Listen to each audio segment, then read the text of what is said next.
By 7 in the evening, the feed store had emptied out, except for two people who were each pretending they didn't notice the other was still there. Clark Edwards worked best after dark. He'd discovered this in his 20s and built a career around it. The long, quiet hours when the phones stopped and the Slack went still and he could finally do the part of the job that wasn't reacting, the part that was thinking. He had the new client's history open on one monitor and the brief on the other, and he was doing what he always did, which was reading 3 moves past where everyone else had stopped reading. Travis was at the far end of the floor, at his own desk, doing the thing Travis did in the evenings, which Clark had never fully been able to categorize. Not quite working, not quite not. Reviewing something or sitting with something. The lamp was on at his desk and off everywhere else, so the long room had 2 pools of light in it and a lot of dark between them. And the 2 men sat in their separate pools and did not talk, and the not talking was its own kind of conversation.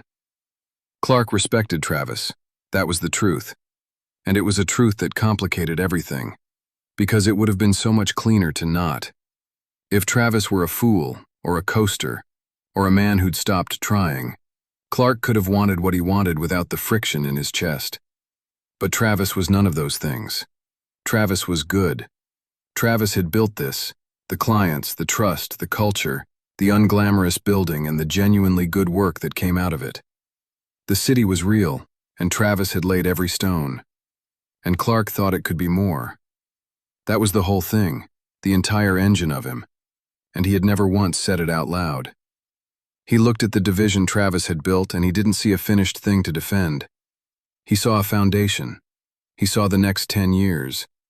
He saw a version of this place that wasn't just good but unmissable, that didn't just keep its clients but redefined what its clients thought was possible. And he saw, with a clarity that he kept very carefully off his face, that Travis was not the person who was going to build that version. Travis was the person who had built this one. Those were different jobs. Different men did them. He had a theory about the new brief, and the theory was the kind of thing that, if he was right, would matter. Everyone else on the team had read it as a production problem, a hard shoot, a complicated logistics puzzle, a thing to execute well. Clark had read it as a positioning problem. The client didn't need a better campaign. The client needed to be told, by someone they'd believe, that they were aiming at the wrong target entirely. That was not a thing you could do from the producer's chair. That was a thing you could only do from the front of the room.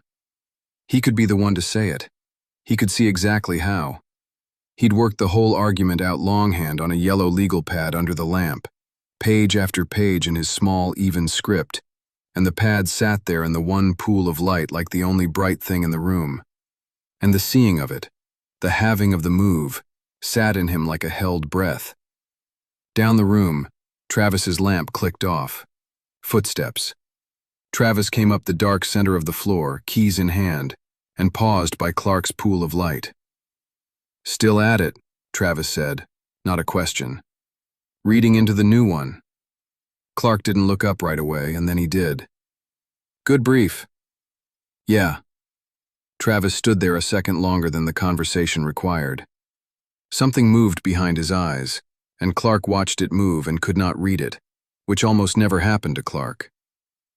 "We mostly see this one the same way, you and I." "Mostly," Clark said. It was a small word. He let it sit. He watched Travis decide whether to pick it up, and watched him decide not to, and watched the deciding cost something.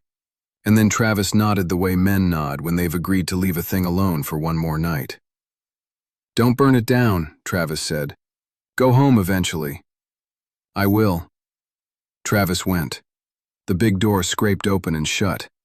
Headlights swept the windows, the VW bus, coughing twice and catching on the third.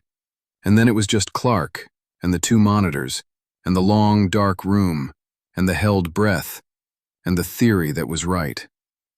He did not go home for another hour.